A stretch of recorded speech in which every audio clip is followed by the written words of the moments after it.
Negative. Very high QRM, no copy. Kilo Mike 4, Charlie Delta Tango, stroke portable.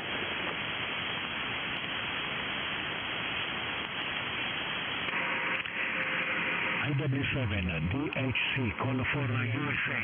Only number 0, please. Only number 0, thank you.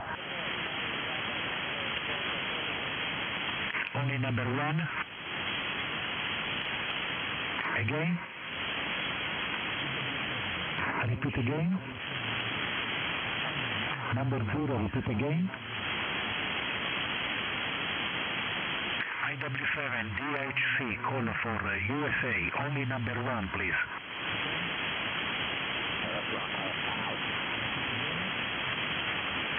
Italy Whiskey 7, Delta, Hotel Charlie, call for USA.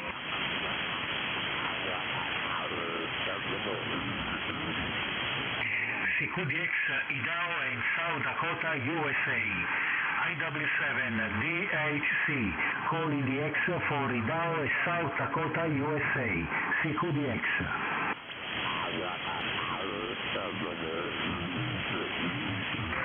Kilo, November 4, Hotel Juliet Oscar. Good evening, my friend. Italy Whiskey 7, Delta, Hotel Charlie. My name is Sergio. 5.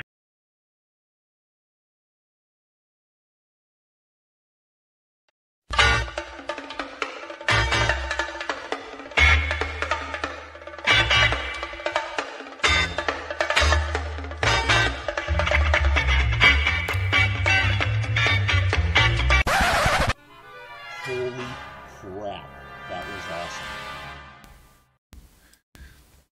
Hey, what's going on? Greetings, Hamlings. Steve, K1GMM, Kilo 1 Golf, Mike, Vermont.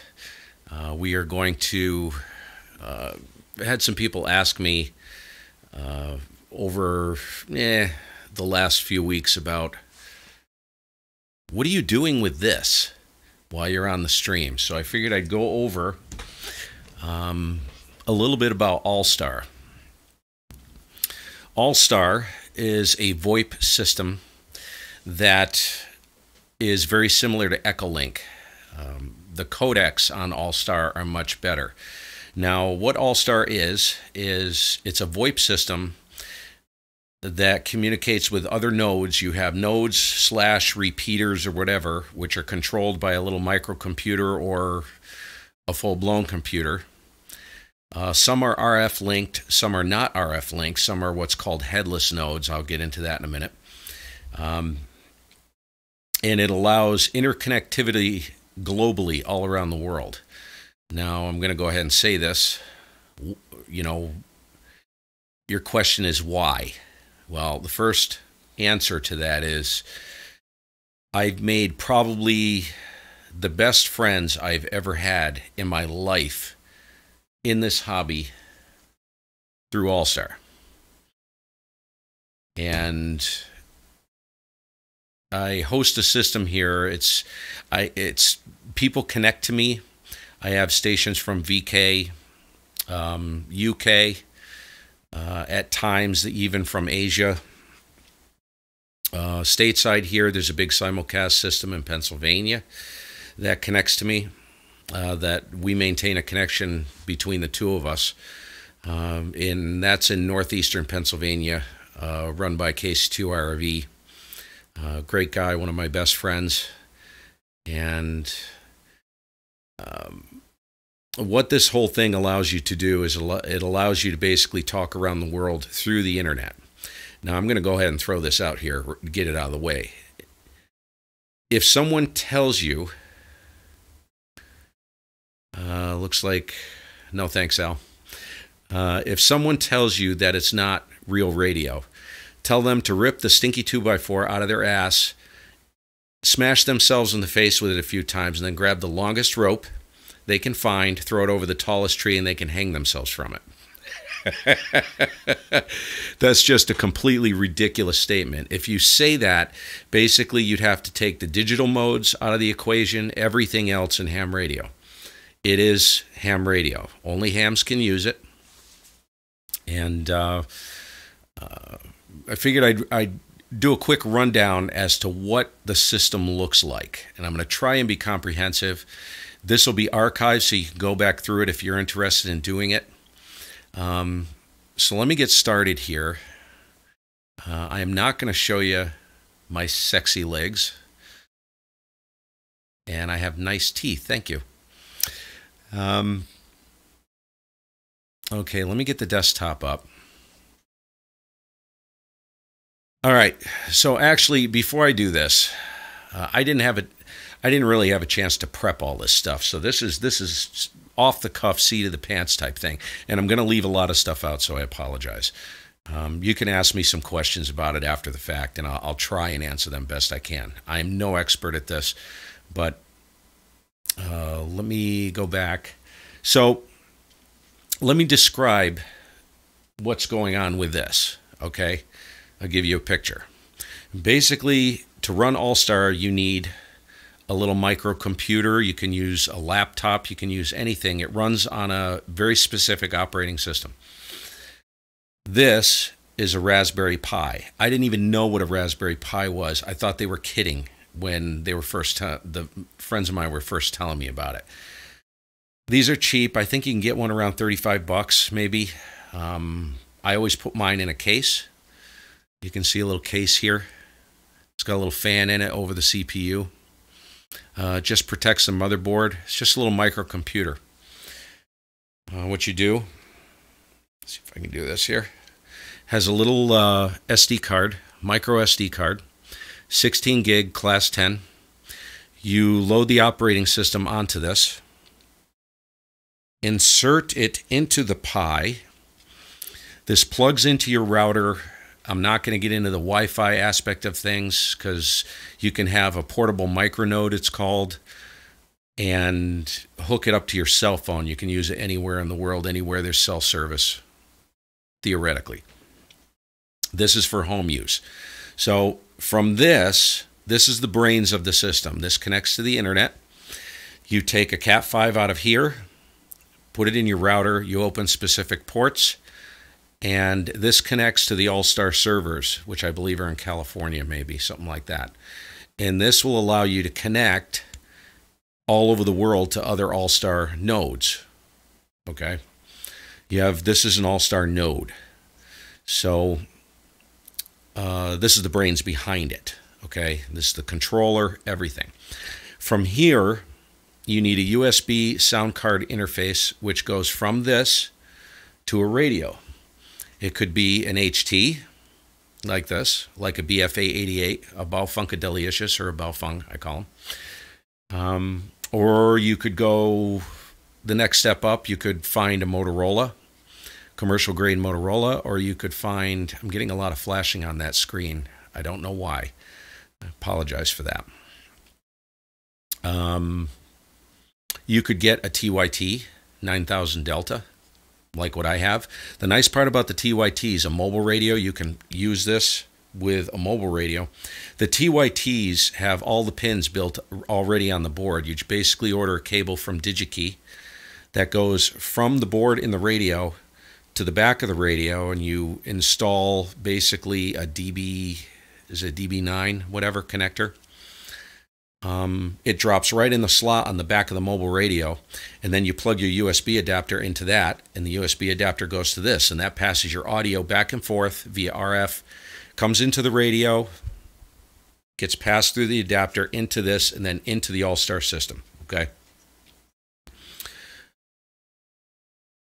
Now, anybody coming across the system, the audio will come through the internet into this, out into the radio, and that's spit out in TX. Puts the system into transmit, and it spits it out via RF. So that's how, and I have this system running at the house. So I'm basically talking into the node of the little HT. I can also talk mobile. I can go mobile. I have about 60 miles of coverage between two nodes here in Vermont. They run about anywhere from 15 to 20 watts off of Motorola radios. So hardware-wise, that's what you're looking at. You don't have to run a radio with this. You could run just the Raspberry Pi and use a piece of software called IAX RPT. It's an app for an Android phone. and you basically, that becomes your radio. So you have all the same functionality, it's just not via RF. You can also use a computer. There's an IAXRPT program you can download for the computer, which basically allows you to use a computer with a microphone to talk through your node. I think I got everything.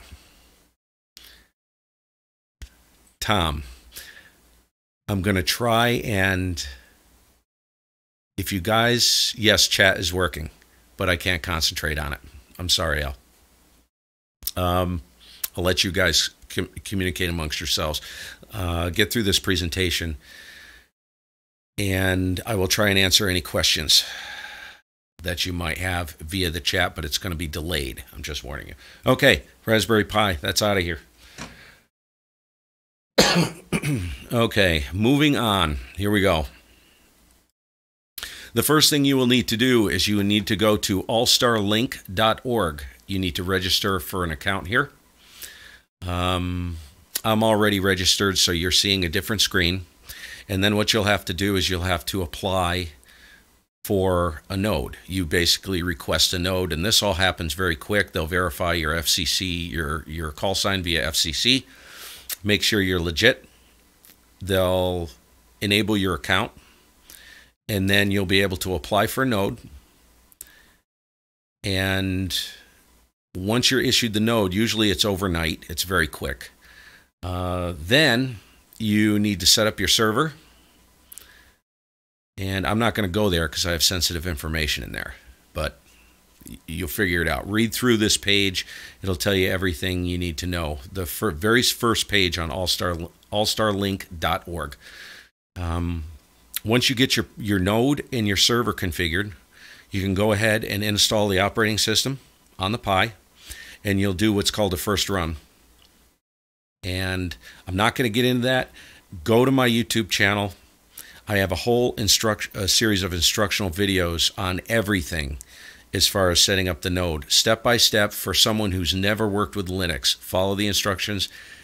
You'll get it. It'll work the very first time. I guarantee it. It's for laymen. It's for people like me. Okay.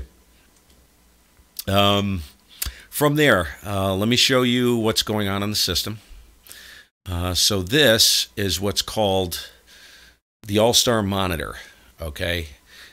This right here, let me expand this so you can see it a little bit better. Okay. So what you're looking at right here, this is Al's in the chat, G7RHF. This is the KC2 IRV system in Pennsylvania I was telling you about. This is VK4 Carey down in Queensland, or Townsville, Queensland, Australia, who's connected in. GB3DQ, that's southwest corner of the UK. GB3BR, that's southeast corner, that's Ian. There's Matt Ludlow, which is not too far away from Al. G8KOE, I've never spoken from anybody from that system, to anybody from that system. So I don't know who they are, but it's nice to see them in there anyways. So not a lot of people in there right now, but I've seen this list as many as like 15 or 20 systems connected. Some of these are repeaters. Some of these are nodes, like what I was referring to, what I have. I have a node, a simplex node it's called. Some of these are full-blown repeaters. One of them's a repeater stroke simulcast system, the 42816. Okay? So that's what that looks like, and what I'm able to do is if there's a problem on the system, and you can do this with your node as well, if there's a problem on the system, you can drop that link. You have full control. You have, let me go up here, I'll log in, I'll show you what you can do. Okay, you'll see all these buttons here. These all control this. And this can be done anywhere in the world, right through your cell phone. Basically, you set it up in the Pi, and it uses an IP address that's on the Pi, and you basically go into the Pi with a cell phone, computer, or anything, even outside of your local area network. Okay, so hopefully that gives you a good picture of what's going on with that. Software. You will need to download the software. My recommendation, as it stands right now, it is what, October 4th? October 4th, 2018. This is going to render to YouTube. Go to hamvoip.org. Hamvoip.org. Use Doug Crompton's image. I have never had a problem with any of Doug Crompton's images. Download that. Follow the instructions that I have on my channel for how to... Actually, there's other instructions online. How to grab that disk image, write it to the SD card, and put it in your Pi. Okay? Host of information on this site. So, that is basically the TYT 9000 Delta. So I'm gonna see if I can answer some questions. Tom wants me to show you my dongle, and that's not going to happen. Whole lot of dingleberry going on, but no dongle. There was a question. There's a question on the TYT. One issue with the TYTs is that you need to keep them cool. And how you doing, Jerry? K1GMM, good to see you. You need to keep the TYTs cool. So let me pull up.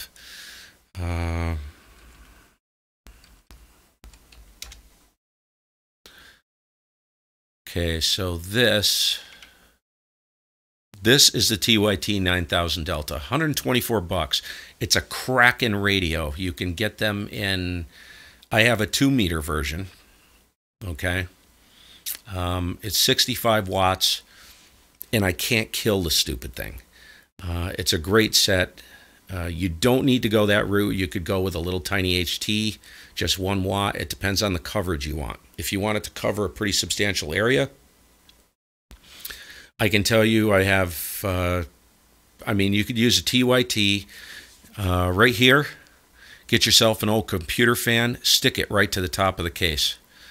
Run it on mid-power, no more than mid-power, 25 watts, and that thing will probably virtually run forever. And I can tell you on a J-pole, traditional copper J-pole, you can build one.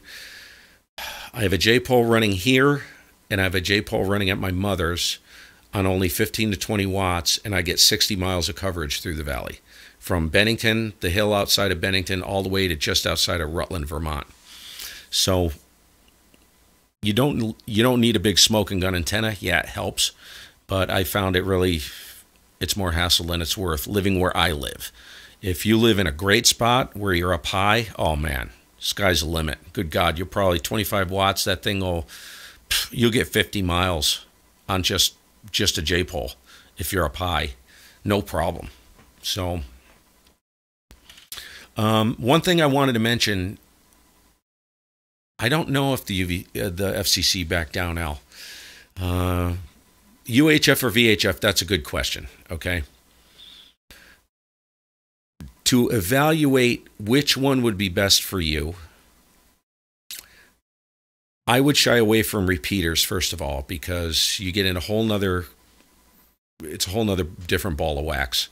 It's a can of worms, depending on the jerk that you have to deal with as far as coordinators go. Simplex nodes are beautiful. Find a simplex frequency that's unoccupied and stick it there. I'm talking stateside, okay? I know it's different in the UK. United States, find a simplex frequency where it's not allocated to anything specific. Put it there. There's nothing anybody can do about it. So UHF or VHF? It depends. UHF is great if you're in a village because it penetrates structure much better.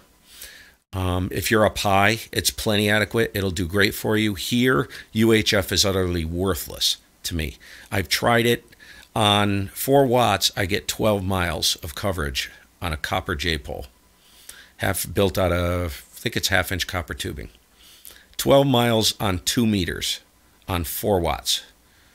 On UHF 440, I get 70 sems. I get 2.5 miles before it starts fencing, and it's gone in about 7 miles. And I mean completely gone. It's unusable.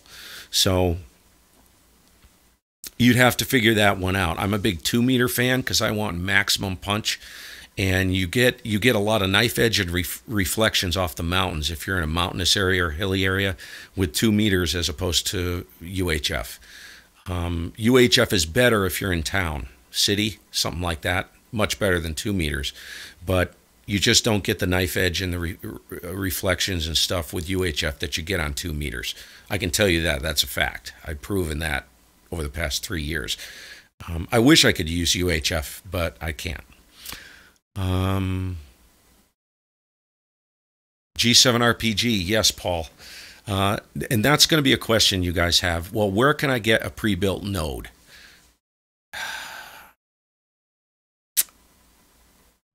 AllStar is kind of like a black art, and that's why I put those instructional videos up on the site. I get sick and tired of having to look around all over the place for information on how to put this stuff together. The hardware side of things is the most difficult thing.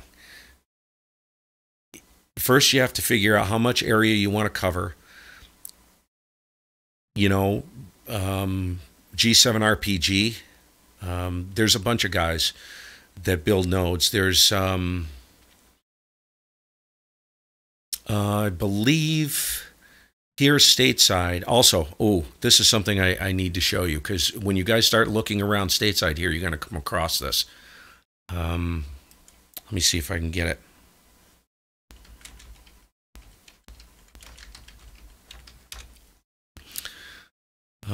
This is a big warning to you guys.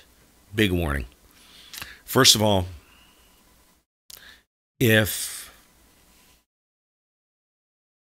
you play in the HF realm, okay, if you have an HF station, which I have at the house, stay away from Vox operated USB sound cards, USB adapters. This is one of them. I'll show you. This is by Advanced Repeater Systems. Okay. Oh.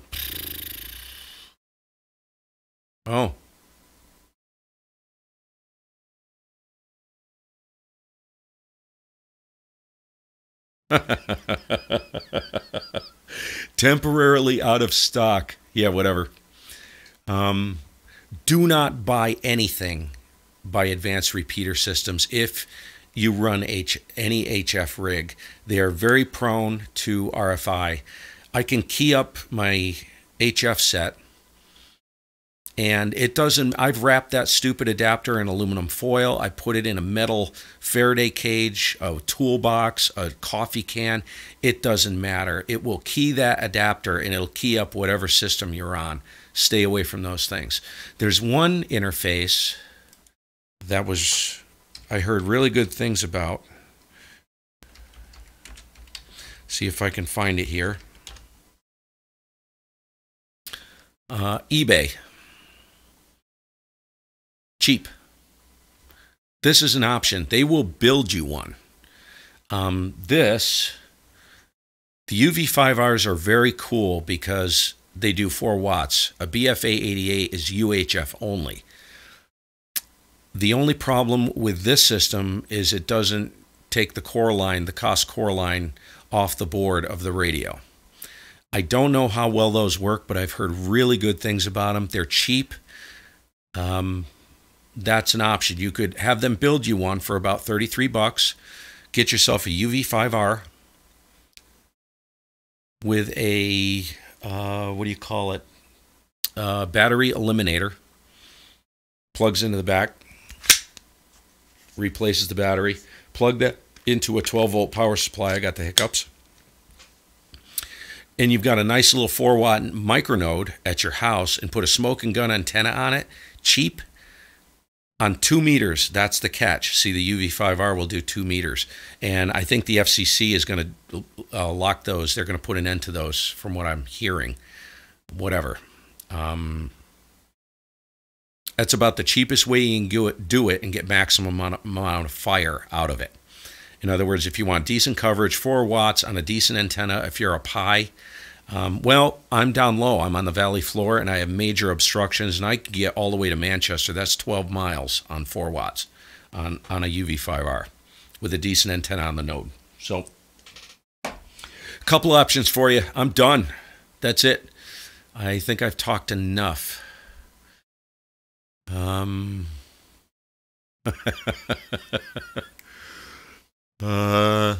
That's it, you guys. Hopefully that answered some questions about it. And I will try to answer any questions if you shoot me an email, but please do a lot of reading first online before you start inundating me. I'm praying you don't inundate me with emails. And and I'm not an expert with it. I know enough just to be extremely dangerous. I can get a node up and running, get an entire AllStar node configured. I'm not blowing smoke or, being a pompous ass when I say this. I've done the first run script enough in the configuration of one of these, including Supermon, to do the whole thing in 20 minutes. Trust me, if I can do it, you can do it. It's not hard, but just do a lot of reading, do some research, figure out how you want to do it, and then, there's a bunch of guys on this system that will be able to help you out. Anyways, I'm out of here. 7-3, you guys. Have a good evening. I know this was probably boring for a lot of you, but I've had a few questions about, why am I talking on an HT and what is this? So, it's AllStar. It's fun, man. It's great. If you're at all interested, I would say dive in. It's cheap. By the way, $35 for a Raspberry Pi power supply. I would say, including the case, a decent case for it, $60, $65. You're talking $30, $35 for an interface, UV5R, couple cables, $110, $120. You got yourself a nice little micronode, and sky's the limit. Eventually, you can set it up via Wi-Fi, connect it to your cell phone, take it in your car with you. I know a friend that's got a full-blown repeater in an ammo can that runs off his cell phone. And the nice part about it is RF. I like the RF side of it. It's very cool. Anyways, 7-3. We'll catch you all later. Ciao. Samuel, good to see you. Paul, great to see you. I think that's it. Oh, my node number. Yes, Al. The node number is 43516. 43516. Also, I forgot to mention, AllStar is you can enable Echolink on it as well. Like my node 43516 has Echolink enabled. So if you guys want to jump in on the system and chat with us, there's some guys from the system on here, and they're hilarious. Get yourself an set up with Echolink. Download Echolink to your cell phone or your computer and jump on in. My Echolink node, everything's listed on my QRZ page. The node number is 43516. It is called RagChew Central, and there's a great bunch of guys, best system in the entire world. It's not because I'm here. It's all the guys make up the system. They're awesome. And jump in on Echolink. So, you don't have to have AllStar to jump into, or Echolink to jump into an AllStar system. The caveat is that the AllStar system has to be enabled for an Echolink. A lot of them aren't. So there you go. The big world just became very small, didn't it? Anyway, 7-3 guys. I got to figure out why I'm at the saturation point on the USB hub, wherever I've got that camera plugged into. It's really pissed off. 7-3. We'll catch y'all later.